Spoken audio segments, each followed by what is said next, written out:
Students welcome. आज हम देखेंगे एलोट्रॉपी, ठीक है, जिसको हमने कल के क्लास में थोड़ा स्टार्ट कर दिया था। अब एलोट्रॉपी खास तौर से एलोट्रॉप देखेंगे ग्रुप 16 एलिमेंट के, ठीक है, क्योंकि group 16 element exhibit in a different allotropes. अब सबसे एलोट्रॉपी यानी क्या होता है कि एलोट्रॉपी एक ऐसा फिनोमिना है कि जिसमें एलिमेंट डिफरेंट क्रिस्टलाइन फॉर्म में मिलते हैं और उनकी फिजिकल प्रॉपर्टीज भी डिफरेंट होती है। So the phenomena in which element exist in the different crystalline form and have the different physical properties, just like melting point हो गया, बॉइलिंग पॉइंट हुआ, डेंसिटी हुआ, इन फिजिकल प्रॉपर्टीज में उनमें थोड़ा चेंजेस होता है, तो उसको कहते हैं हम एलोट्रॉपी। और different crystalline forms of element जो होते हैं उसको हम एलोट्रॉप्स कहते हैं। तो अब देखेंगे allotropes of group 16 element. 16 elements में सबसे पहला जो है वो ऑक्सीजन है। ओके, तो ऑक्सीजन के दो एलोट्रॉप होते हैं। Oxygen exist in two allotropic form, one is the oxygen O2 and second one is the ozone. So oxygen has the two allotrope O2 and O3। Okay, next one जो है वो है sulphur.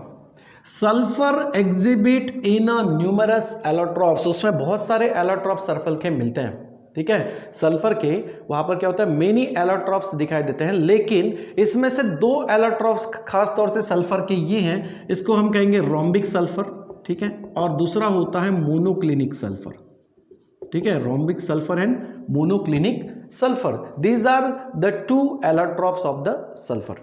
Sulphur के ये दो allotropes होते हैं, कौन से, रोम्बिक सल्फर और मोनोक्लिनिक सल्फर। रोम्बिक सल्फर को हम अल्फा सल्फर कहेंगे और मोनोक्लिनिक को हम बीटा सल्फर कहते हैं, ठीक है। So these two allotropes of the sulphurs are most important out of the other allotropes, ठीक है। ये दोनों एलोट्रॉप्स अगर देखा जाए तो कैसे होता है, these both are non metallic. ये दोनों क्या होंगे, नॉन मेटालिक एलोट्रॉप होते हैं सल्फर के, ठीक है, rhombic and monoclinic. Next one क्या है, selenium. Selenium also shows the two allotropes. इसमें भी दो एलोट्रॉप्स होते हैं, एक होता है रेड सेलेनियम और एक होता है ग्रे, ठीक है। दो एलोट्रॉप्स सेलेनियम के मिलते हैं, रेड एंड ग्रे। रेड जो है इट इज नॉन मेटालिक, ठीक है, and grey selenium is metallic, ठीक है। ये कैसे होता है, मेटालिक होता है। सो सेलेनियम में एक नॉन मेटेलिक और एक होता है मेटेलिक एलोट्रॉप्स, ठीक है। तो सेलेनियम, उसके बाद है टेलुरियम। टेलुरियम के दो एलोट्रॉप्स होते हैं, जिसमें एक एलोट्रॉप होता है क्रिस्टलाइन, ठीक है, एक होता है क्रिस्टलाइन और दूसरा जो है वो होता है एमोर्फस, ठीक है, उसका नेचर क्या होता है, amorphous. So one allotrope is in crystalline form and another is in amorphous form. So tellurium has two allotrops and last one is the polonium, ठीक है। पोलोनियम में दो एलोट्रॉप्स होते हैं, एक है अल्फा एंड बीटा, और ये दोनों कैसे होते हैं, मेटालिक फॉर्म में होते हैं, मेटालिक होता है, ठीक है। So these are the allotropy of the group 16 element.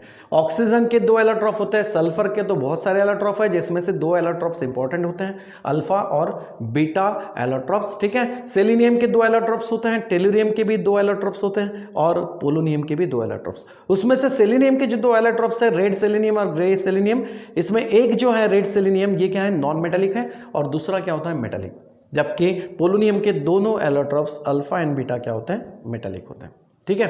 अब इन सभी एलोट्रॉप्स में से सबसे इंपॉर्टेंट एलोट्रॉप्स किसके पढ़ने हैं, सल्फर के, ठीक है। तो allotropes of sulphur, allotropes of sulphur. अब सल्फर के एलोट्रॉप जो हैं वो कितने हैं, दो हैं, खास तौर से इंपॉर्टेंट जो हैं वो दो हैं, वैसे तो बहुत सारे हैं। एक है रोम्बिक और एक होता है मोनोक्लिनिक सल्फर, ठीक है। तो यहां हम रोम्बिक और मोनोक्लिनिक सल्फर जो हैं, ठीक है, रोम्बिक और मोनोक्लिनिक सल्फर, जिसको हम अल्फा सल्फर रोम्बिक को कहते हैं, ठीक है, और दूसरा है मोनोक्लिनिक सल्फर, मोनोक्लिनिक सल्फर, ठीक है, जिसको हम बीटा सल्फर भी कहते हैं। ये दो सल्फर जो हैं इनके हम कुछ डिस्टिंग्विश देखेंगे, कुछ इनमें क्या चेंजेस दोनों में होते हैं वो हम देखेंगे। तो रोम्बिक सल्फर और मोनोक्लिनिक सल्फर, इनमें हमें कौन कौन सी बातों को पढ़ना है, जैसे कि फॉर एग्जांपल सबसे पहली बात करते हैं कलर की, ठीक है, कलर की। अब यहां पर देखो इस तरीके से भी याद कर सकते हो, CSMD SSSMP, इस तरीके से आप जैसे भी उसको याद करोगे, जो हमें उनमें प्रॉपर्टीज को पढ़ना है, जैसे कि कलर, फिजिकल प्रॉपर्टी होगी। अब रोम्बिक सल्फर का अगर कलर देखा जाए तो ये होता है पेल येलो कलर्ड में, ठीक है, pale yellow coloured crystalline form में होता है, जबकि मोनोक्लिनिक सल्फर जो है ये ब्राइट येलो कलर्ड में होता है, ठीक है, इसका कलर क्या होता है, ब्राइट येलो क्रिस्टलाइन फॉर्म में होता है मोनोक्लिनिक सल्फर, जबकि रोम्बिक होता है पेल येलो कलर्ड में, ठीक है। तो से यानी कलर्ड, यस इसको आप बोल सकते हो शेफ, ठीक है। इसका जो शेप है वो कैसे होता है, ऑक्टाहेड्रल, ठीक है, इसको ऑर्थोरोम्बिक सल्फर भी कहेंगे। तो इसका अगर शेप देखा जाए तो वो ऑक्टाहेड्रल शेप मिलेगा, ठीक है, ऑक्टाहेड्रल शेप इसका होता है, किसका, अल्फा सल्फर, या उसको कहेंगे हम रोम्बिक सल्फर को, ठीक है, ऑर्थोरोम्बिक क्रिस्टल भी कह सकते हो या ऑक्टाहेड्रल शेप भी कह सकते हो। यहां पर मोनोक्लिनिक में क्या होता है, नीडल शेप इसका मिलता है, ठीक है, इसका शेप कैसे मिलता है, नीडल शेप मोनोक्लिनिक सल्फर, और इसको हम कहेंगे ऑक्टाहेड्रल रोम्बिक सल्फर, ठीक है। तो ऑक्टाहेड्रल शेप मिलेगा, यहां पर क्या मिलता है, नीडल शेप मिलता है। तो this is about the shape. यम, इसको हम मेल्टिंग पॉइंट कहेंगे, ओके। अब मेल्टिंग पॉइंट यानी क्या होता है कि अगर रोम्बिक सल्फर का मेल्टिंग पॉइंट देखा जाए तो 385.8 केल्विन इसका क्या होता है, मेल्टिंग पॉइंट होता है। 385.8 kelvin is the melting point of the rhombic sulphur, जबकि मोनोक्लिनिक सल्फर का देखा जाए तो 393 केल्विन इसका मेल्टिंग पॉइंट दिखाई देगा, ठीक है। जबकि दोनों जो हैं अल्फा सल्फर और बीटा सल्फर जो हैं वो दोनों स्टेबल्स होते हैं इससे भी कम केल्विन पे, यानी 369 केल्विन पर दोनों rhombic sulphur and monoclinic sulphur क्या होते हैं, स्टेबल होते हैं। तो वो जो 369 केल्विन टेम्परेचर है उसको हम ट्रांजिशन टेम्परेचर कह सकते हैं, जिसमें क्या होता है उसी टेम्परेचर से नीचे या उस टेम्परेचर के अबाउ हमें रोम्बिक टू मोनोक्लिनिक या मोनोक्लिनिक टू रोम्बिक कन्वर्शन मिलता है, उसको हम ट्रांजिशन टेम्परेचर कहेंगे 369 पे, ठीक है। आगे देखते हैं, तो मेल्टिंग पॉइंट इनका क्या हुआ, 385.8 kelvin for rhombic sulphur and 393 kelvin for the monoclinic sulphur, okay. D, जिसको हम डेंसिटी कहेंगे, ठीक है, डी यानी क्या है यहाँ पर, डेंसिटी। अब इनका अगर डेंसिटी देखा जाए तो डेंसिटी क्या होता है कि रोम्बिक सल्फर का डेंसिटी होता है 2.06 ग्राम पर सीएम क्यूब, ओके। ये होती है डेंसिटी, किसकी डेंसिटी है, it is the density of rhombic sulphur. और अगर मोनोक्लिनिक सल्फर का डेंसिटी देखा जाए तो 1.989 ग्राम पर CM cube, it is the density of monoclinic sulphur, ठीक है। तो ये उनकी फिजिकल प्रॉपर्टीज हो गई, जैसे कि डेंसिटी। नेक्स्ट जो है उसको हम कह सकते हैं सोल्यूबिलिटी, ठीक है, सोल्यूबिलिटी। अब ये दोनों जो है रोम्बिक या मोनोक्लिनिक सल्फर जो हैं ये सोल्यूबल किस में होते हैं, कार्बन डाइसल्फाइड में। स्मॉल अमाउंट में सोल्यूबल होता है बेंजीन में, ठीक है, अल्कोहल में, बट लार्ज अमाउंट में अगर ये डिसॉल्व होते हैं, सोल्यूबल होते हैं तो वो किस में, कार्बन डाइसल्फाइड में। So these are the soluble in carbon disulphide, ये सोल्यूबल होता है कार्बन डाइसल्फाइड में, वाटर में सोल्यूबल नहीं होते। So rhombic sulphur are soluble in rombic sulfur is soluble in carbon disulfide. Similarly monoclinic sulfur is also soluble in carbon disulfide. Carbon disulphides में ये ज्यादा सोल्यूबल है, ठीक है। बेंजीन में या अल्कोहल में या ईथर में अगर देखा जाए तो एक लिस्ट अमाउंट में ये डिसॉल्व होते हैं, कार्बन डाइसल्फाइड में ज्यादा डिसॉल्व होंगे, ठीक है। और इन रोम्बिक और मोनोक्लिनिक सल्फर का इसी के प्रिपरेशंस के लिए यूज भी होता है, जैसे कि देखो यहाँ पर सल्फर दिखाई दे रहा है, कार्बन डाइसल्फाइड कहते हैं, तो इसका इसके प्रिपरेशन के लिए यूज भी होता है। और कार्बन डाइसल्फाइड में सल्फर डिसॉल्व भी होते हैं, ठीक है, तो सोल्यूबल भी होते हैं। तो ये हुआ सोल्यूबिलिटी। उसके बाद हम देखेंगे स्टेबिलिटी, ठीक है, स्टेबिलिटी।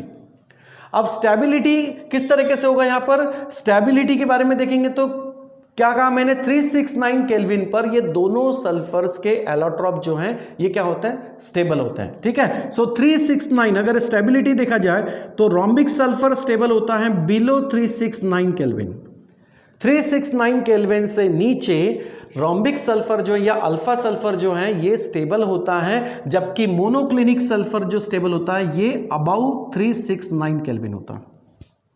इसी 369 केल्विन को हम क्या कह सकते हैं, ट्रांजिशन टेम्परेचर कहेंगे, या यहाँ पर ट्रांसफॉर्मेशन होगा, मतलब अल्फा कन्वर्ट टू मोनोक्लिनिक या मोनोक्लिनिक मतलब बीटा कन्वर्ट टू अल्फा। ये कैसे होगा, बिलो 369 केल्विन पे या इस टेम्परेचर से नीचे अल्फा सल्फर या रोम्बिक सल्फर क्या है, स्टेबल है। तो जैसे ही हम इसके ऊपर अगर टेम्परेचर्स को बढ़ाते हैं 369 केल्विन से ज़्यादा टेम्परेचर अगर रखते हैं तो उस वक्त अल्फा सल्फर किस में कन्वर्ट हो जाएगा, बीटा सल्फर में कन्वर्ट होगा। और बीटा सल्फर स्टेबल कहाँ है, अबाउट 369 केल्विन। तो इस टेम्परेचर के ऊपर ये स्टेबल है, लेकिन अगर हम टेम्परेचर इससे कम मेंटेन करते हैं तो उस वक्त होगा बीटा सल्फर का कन्वर्शन अल्फा सल्फर में।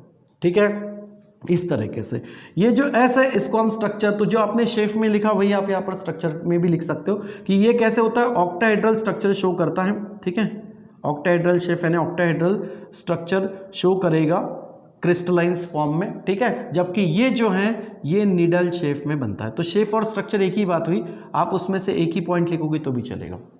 ठीक है, ये जो एमपी है ये है method of preparation, method of preparation. अब इसको कैसे बनाते हैं, मेथड ऑफ प्रिपरेशन। ठीक है, मेथड ऑफ प्रिपरेशन। तो अगर रोम्बिक सल्फर की बात करते हैं अल्फा सल्फर की, तो ये कैसे होता है, ये होता है वेपराइजेशन से। ठीक है, so this is prepared by vaporisation of, ठीक है, by vaporisation of roll sulphur, vaporisation of roll sulphur in carbon disulphide.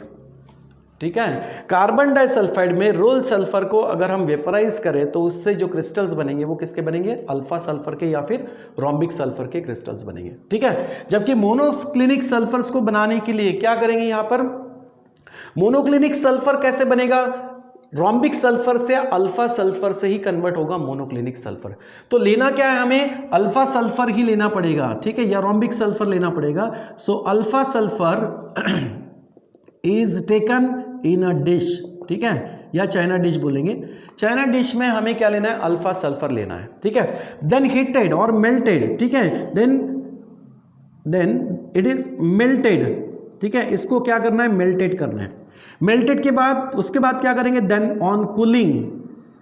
ठीक है, इसको क्या करेंगे हम, melted. So alpha sulphur is taken into the china dish and it is melted and then on cooling. अब जब ये कूलिंग होगा तो कूलिंग होने के बाद यहां पर क्या होगा, क्रस्ट फॉर्मेशन होगा। सो क्रस्ट इज फॉर्म। ठीक है, crust is form after the cooling.